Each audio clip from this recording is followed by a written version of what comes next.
Everyone, welcome to subject planet. इस video में आज हम बात करने वाले हैं लॉज ऑफ मोशन के बारे में। लॉज, इसैक न्यूटन ने 3 लॉज दिए थे मोशन के, first law, second law and third law. First law is also known as the law of inertia, second law is also known as the law of momentum and third law is also known as the action and reaction. लेकिन laws of motion को समझने से पहले हम क्या समझेंगे, unbalanced और balance force, क्योंकि जो भी मोशन होते हैं हमारे वो अनबैलेंस फोर्स पे वर्क करते हैं। इसलिए हमें पता होना चाहिए कि अनबैलेंस फोर्स क्या होते हैं। बैलेंस फोर्स वो फोर्सेस होते हैं जहाँ पे हमारा जो नेट फोर्स होता है वो क्या होता है, ज़ीरो हो जाता है। जैसे एक टेबल पे बुक रखी हुई है तो वहाँ पे क्या है, एक दो अपोजिट डायरेक्शन में फोर्स लग रहा है, एक F1 फोर्स लग रहा है और F2 फोर्स लग रहा है, लेकिन ये दोनों फोर्सेस का जो मैग्नीट्यूड है वो इक्वल है। मैग्नीट्यूड कहने का मतलब क्या है, जो F1 जो फोर्स है वो 6 न्यूटन है और F2 जो फोर्स है वो भी 6 न्यूटन है, जिसकी वजह से ये दोनों ही फोर्स क्या कर रहे हैं, इसको बैलेंस कर रहे हैं। और यहाँ पे कोई भी फोर्स नहीं लग रहा है, जिसकी वजह से ये बुक हमारी रेस्ट पोजीशन पे रखी हुई है, यहाँ पे कोई भी मोशन नहीं हो रहा है। तो ये कैसे फोर्सेस होते हैं, हमारे बैलेंस फोर्सेस होते हैं। लेकिन जब हम लोग अनबैलेंस फोर्स के बारे में बात करते हैं तो वहाँ पे क्या होता है, बॉडी मोशन में आ जाती है। जैसे एक स्प्रिंग है, इसके दोनों एंड से 2 फोर्सेस लग रहे हैं, एक F1 फोर्स लग रहा है जो 100 न्यूटन का, एक F2 फोर्स लग रहा है वो 200 न्यूटन का है, 200 न्यूटन का। तो इस केस में क्या हो रहा है, जो F2 फोर्स है वो आपका ज़्यादा है, जिसकी वजह से ये जो मोशन है किस डायरेक्शन में हो रहा है, इस डायरेक्शन में हो रहा है। अगर F1 फोर्स ज़्यादा होता है तो मोशन इस डायरेक्शन में होता है। इसका सबसे अच्छा एग्जांपल है टग ऑफ वॉर। वहाँ पे क्या होता है, जिधर की तरफ ज़्यादा फोर्स लगता है उधर वो टीम वो चली जाती है दूसरी वाली, तो खिंच जाता है उस साइड पे। तो ये होता है हमारा अनबैलेंस फोर्स की वजह से। तो कह सकते हैं जो भी हमारा मोशन होता है किसी ऑब्जेक्ट में वो अनबैलेंस फोर्स की वजह से होता है। जिधर एक्सटर्नल फोर्स ज़्यादा होगा उधर की तरफ बॉडी मूव कर जाती है। जैसे इस केस में फिगर 2 में क्या हो रहा है कि F2 फोर्स ज़्यादा है तो बॉडी किस साइड को जाएगी, हमारी लेफ्ट हैंड साइड को जाएगी। अगर दूसरे केस में होता कि F1 फोर्स ज़्यादा होता तो बॉडी हमारी इस साइड पर चली जाती। तो ये होता है हमारा बैलेंस्ड और अनबैलेंस्ड फोर्स। बैलेंस फोर्स में कोई भी मोशन नहीं होता है और अनबैलेंस फोर्स में क्या होता है, बॉडी मोशन में आ जाती है। अब इसके आगे हम बात करेंगे गैलीलियो के एक एक्सपेरिमेंट के बारे में। जो लॉज ऑफ मोशन था उसके बारे में पहले स्टडी किया था गैलीलियो ने क्या किया कि एक इंक्लाइन प्लेन लिया। इंक्लाइन प्लेन में क्या किया, उन्होंने एक बॉल को इस यहाँ से रिलीज़ किया। बॉल रिलीज़ करके इस पॉइंट से अपनी इस रेस्ट, पहले बॉल किस पे थी, रेस्ट पोजीशन पे थी। रेस्ट पोजीशन के बाद उसमें क्या आ गया, इसमें मोशन आ गया। बॉल मूव करके इस पॉइंट पे आई। तो यहाँ पे इसकी वेलोसिटी कितनी थी, v थी, लेट अस से v थी। यहाँ पे इसकी वेलोसिटी कितनी थी, v डैश हो गई। तो इन्होंने इस वाले फर्स्ट इंक्लाइन प्लेन पे ये ऑब्जर्व किया कि जब बॉल नीचे की, ये जो मार्बल बोलिए या फिर बॉडी बोलिए या फिर बॉल बोलिए, जो भी बोलिए, ये क्या है, अगर नीचे की तरफ रोल डाउन करती है तो क्या होता है, इसकी जो वेलोसिटी होती है वो इंक्रीज़ करती है। लेकिन जब दूसरा केस आया वहाँ पे इन्होंने क्या देखा, जो दूसरे केस में हुआ, बॉल को इन्होंने क्या किया, नीचे से ऊपर की तरफ किया, नीचे की ऊपर तरफ लेके गए तो क्या हुआ, यहाँ पे इसकी वेलोसिटी डिक्रीज़ कर रही थी। तो इन्होंने ऑब्जर्व किया अगर हम बॉडी को ऊपर से नीचे की तरफ डालते हैं, बॉल को ऊपर से नीचे की तरफ डालते हैं तो क्या होता है, उसकी वेलोसिटी इंक्रीज़ करती है। अगर नीचे से बॉल को ऊपर की तरफ लेके जाते हैं तो वेलोसिटी इसकी डिक्रीज़ करती है। ये इनका पहला एक्सपेरिमेंट था। उसके बाद इन्होंने एक और एक्सपेरिमेंट किया। इन्होंने क्या किया कि एक दोनों जो इंक्लाइन प्लेन थे उसको क्या किया, एक साथ रख लिया, कुछ ऐसे रख लिया। इंक्लाइन प्लेन को क्या किया, दोनों को एक साथ रख लिया इस तरह से, और क्या किया, बॉल को एक पॉइंट से रिलीज़ किया। और जिस हाइट से इन्होंने रिलीज़ किया तो देखा क्या कि जिस हाइट से इन्होंने रिलीज़ किया, बॉल ने क्या किया, सेम डिस्टेंस कवर किया इस हाइट को फिर से अपनी ओरिजिनल हाइट पे पहुंचने के लिए। जिस हाइट से इसको रिलीज़ किया था बॉल फिर से उसी हाइट पे पहुंच गई। ठीक है, तो ये इनका पहला था जहाँ पे इक्वल डिस्टेंस कवर की बॉल ने अपनी ओरिजिनल हाइट को कवर करने के लिए। इसके बाद उन्होंने फिर क्या किया, इसके एंगल को थोड़ा सा रिड्यूस कर दिया, एंगल को कम किया। एंगल को कम करके इन्होंने क्या देखा, बॉल को फिर से उसकी इनिशियल पॉइंट से फिर से यहाँ से रिलीज़ किया, तो बॉल ने क्या किया, फिर से अपनी ओरिजिनल हाइट को रीच करने के लिए थोड़ा सा ज़्यादा डिस्टेंस कवर किया। लेकिन अब क्या किया, जब यहाँ से रिलीज़ किया बॉडी इसको बॉल को, तो इसने क्या किया, डिस्टेंस तो ज़्यादा कवर की लेकिन हाइट सेम रीच किया। अपनी ओरिजिनल हाइट को रीच करने के लिए, पहुँचने के लिए इसने क्या किया, डिस्टेंस को यहाँ पे ज़्यादा कवर किया और यहाँ पे इक्वल डिस्टेंस कवर की थी। इसके बाद क्या किया इन्होंने, इस एंगल को थोड़ा सा और बढ़ा दिया, बिल्कुल हॉरिजॉन्टल कर दिया। हॉरिजॉन्टल कहने का मतलब है बिल्कुल ऐसे कर दिया। अब यहाँ पे इन्होंने इस बॉल को रिलीज़ किया तो क्या देखा, जब बॉल को रिलीज़ किया तो बॉल क्या आ गई, फॉरएवर ये चलती चली जाएगी, फॉरएवर ये रुकेगी ही नहीं। अगर हम लोग प्रैक्टिकली ना देख करके एक ऑब्जर्व करें तो यहाँ पे क्या होगा कि बॉल जो होगी वो फॉरएवर चलती चली जाएगी। लेकिन अगर प्रैक्टिकली देखा जाए, अगर प्रैक्टिस में रियल लाइफ में हम देखें तो ऐसा नहीं होता। किसी बॉल को अगर हम लोग यहाँ से रिलीज़ करेंगे, वो किसी एक टाइम पे जाके, पर्टिकुलर टाइम पे जाके ड्यू टू फ्रिक्शन वो रुक जाती है। ठीक है, तो ये तीनों जो केसेस थे ये गैलीलियो ने ऑब्जर्व किए। इन केसेस को न्यूटन ने फर्दर स्टडी करके अपने 3 लॉज को दिया। वो तीनों लॉज थे first law, second law, third law. Newton ने अपने फर्स्ट लॉ को बोला लॉ ऑफ इनर्शिया। ठीक है, फर्स्ट लॉ इनका कहता है कि अगर कोई बॉडी रेस्ट पे है तो वो रेस्ट पर ही रहेगी, और अगर कोई बॉडी मोशन में है तो मोशन में ही रहेगी जब तक उस पर कोई एक्सटर्नल फोर्स नहीं लगेगा।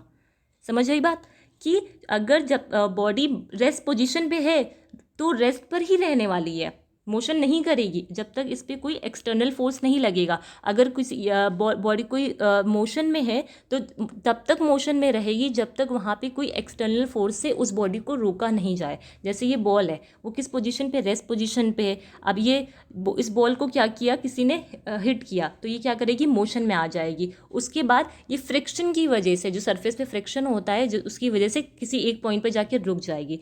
तो इनका पहला जो लॉ था उनका यही था कि अगर कोई बॉडी रेस्ट पे है तो वो रेस्ट पे रहेगी, और अगर वो मोशन में है तो मोशन में ही रहेगी जब तक उस पर कोई एक्सटर्नल फोर्स वर्क नहीं करता है।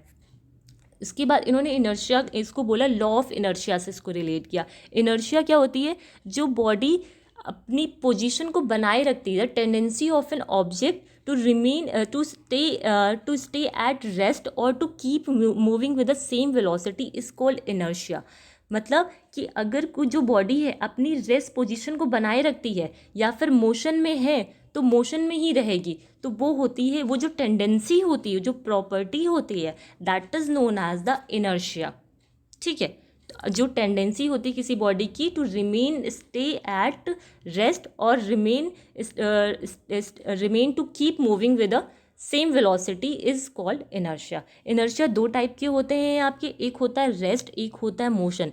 Inertia of motion, inertia of rest में क्या होता है आपका, कि अगर कोई बॉडी रेस्ट पे है तो रेस्ट पर ही रहने वाली है जब तक उस पर कोई एक्सटर्नल फोर्स अप्लाई नहीं होगा उसकी स्टेट ऑफ रेस्ट को चेंज करने के लिए। This property of a body is called the inertia of rest. जैसे ये एक बॉल यहाँ पे रखी है, वो चाहे जब तक रखी रहेगी जब तक इस पर कोई एक्सटर्नल फोर्स नहीं आएगा, जब तक कोई इस पर आगे हिट नहीं करेगा, ये बॉल जहाँ पे रखी थी, जिस सरफेस पे रखी थी, वो वैसे ही रखी रहेगी। तो ये होता है हमारा inertia of rest. Inertia of motion में क्या होता है आपका, a body in a state of motion continues to be in a state of motion with the same speed in the same direction in a straight line unless an external force is applied on it to change its state. कहने का मतलब क्या, suppose करो कि ये एक road है, यहाँ पे एक कार है, ये बिल्कुल स्ट्रेट जा रही है, ये जब तक मोशन में रहेगी जब तक यहाँ पे ब्रेक अप्लाई नहीं होगी। जैसे हम लोग कार से जा रहे होते हैं या एक बाइक चला रहे हैं तो वहाँ पे क्या होता है, जब तक हम लोग ब्रेक अप्लाई नहीं करते तब तक हमारी जो बाइक होती है वो स्टॉप नहीं होती है। तो ये जो केस होता है वो मोशन का होता है, कि यहाँ पे अगर बॉडी मोशन में है तो वो मोशन में ही रहेगी और सेम वेलोसिटी से सेम डायरेक्शन में चलती रहेगी जब तक वहाँ पे ब्रेक अप्लाई नहीं होगा। तो ये कंसेप्ट था इनर्शिया ऑफ रेस्ट का और इनर्शिया ऑफ मोशन का। इनर्शिया ऑफ रेस्ट का 2-3 एग्जाम्पल्स भी हैं। उसमें क्या है कि जैसे एक स्मूथ कार्ड है, उसको हम लोग क्या करें, किसी टम्बलर के ऊपर रख देते हैं और वहाँ पे हॉरिजॉन्टली उस पर हम क्या करते हैं, एक मोमेंट्री फोर्स मतलब अप्लाई करते हैं, एक वहाँ पे हम लोग क्या करते हैं, मोमेंट्री फोर्स अप्लाई करते हैं, जिसकी वजह से क्या होता है, ये कार्ड जो होता है हमारा वो तो फ्लाई कर जाता है, लेकिन जो हमारा जो कॉइन होता है वो टम्बलर में नीचे गिर जाता है। तो ऐसा क्यों होता है? ऐसा इसलिए होता है, जो ये कार्ड जो मोमेंट्री फोर्स है हमारा वो कहाँ पे लग रहा है, इस कार्ड के ऊपर लग रहा है। इस हाथ ने क्या किया, इस कार्ड पे मोमेंट्री फोर्स लगाया है, इस कॉइन पे नहीं लगाया है। तो कार्ड क्या था हमारा, एक्सटर्नल फोर्स की वजह से वो मोशन में आ गया, लेकिन जो हमारा ये कॉइन था उसने क्या किया, अपनी स्टेट ऑफ रेस्ट को बना के रखा, जिसकी वजह से वो इस टम्बलर में नीचे गिर गया।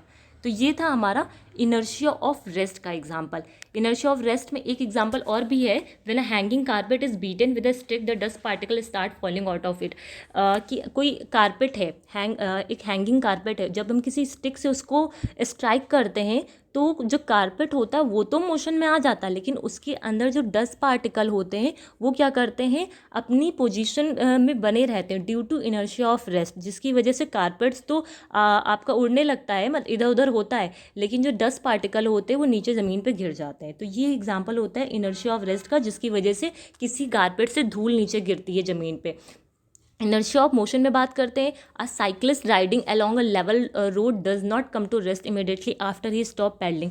एक साइक्लिस्ट क्या कर रहा है, एक रोड पे साइकिलिंग कर रहा है, तो वहाँ पे वो तब तक मोशन वो बहुत स्पीड में अपनी साइकिलिंग कर रहा है, तो एक टाइम ऐसा आएगा कि वो पैडलिंग मारना बंद भी कर देगा, लेकिन फिर भी क्या रहेगा, वो मोशन में रहेगा, कुछ टाइम के बाद ही स्टॉप होगा।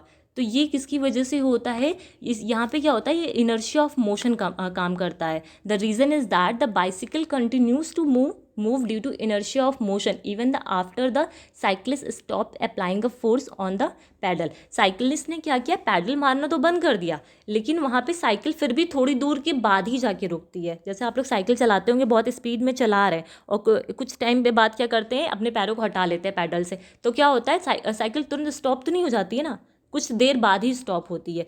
क्यों? क्योंकि वहाँ पे इनर्शिया ऑफ मोशन वर्क कर रहा होता है। और इसका एक दूसरा एग्जांपल क्या है कि एक रनिंग कार होती है, अगर अचानक से कार चल रही है और वहाँ पे हम अचानक से ब्रेक लगा दें, तो क्या होता है, जो ड्राइवर होता है, जैसे ये कार में ये ड्राइवर बैठा हुआ है, आराम से बैठा है, लेकिन अचानक से उसने क्या किया, ब्रेक लगा दिया, तो जो हमारा बॉडी का अपर पार्ट होता है वो क्या होता है, फॉरवर्ड आगे की तरफ झुक जाता है, लेकिन लोअर पार्ट वैसे ही बना रहता है। इसका रीज़न ये होता है कि जब कार चल रही होती है तो जो पैसेंजर होता है उसका पूरा जो बॉडी होता है वो मोशन में आ जाता है, लेकिन जब कार में सडनली ब्रेक को अप्लाई करते हैं, जो लोअर पार्ट होता है वो जो लोअर पार्ट होता है वो इमिडिएटली रेस्ट में आ जाता है, लेकिन जो हमारा ऊपर वाला पार्ट होता है वो रेस्ट में नहीं आता, वो क्या होता है, वो मोशन में ही रह जाता है, जिसकी वजह से हम आगे की तरफ गिर जाते हैं या स्टीयरिंग की तरफ आगे की तरफ हो जाते हैं। तो ये किसकी वजह से होता है, ये इनर्शिया ऑफ मोशन की वजह से होता है।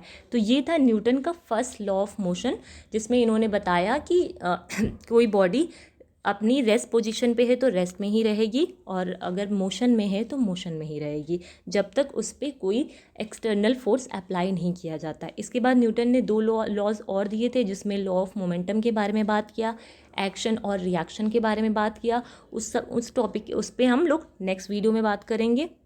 आई होप ये बातें आपको समझ में आ गई होंगी। ये न्यूटन का जो फर्स्ट लॉ था और जो गैलीलियो ने पूरा एक्सपेरिमेंट किया था, ये आपको समझ में आ गया होगा। ठीक है, तो इसके आगे के बारे में बात हम लोग नेक्स्ट वीडियो में करने वाले हैं। That is all about today. Thank you so much.